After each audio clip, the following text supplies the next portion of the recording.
Осяқта жиналмақшы. Бәрі жаяу келіп жатыр ал. Присоединасының жаңағы Жылғардықтағы перез.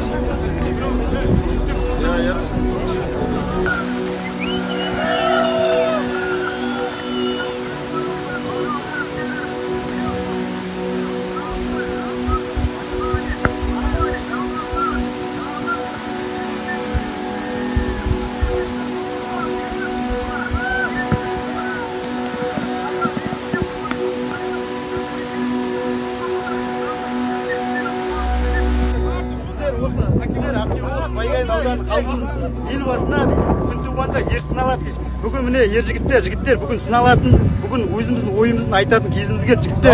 Мына Қазақстанда елімізде болып жатқан қымбатшылықты азандату мақсатында осы араға жиналып жатқан жайымыз бар жігіттер.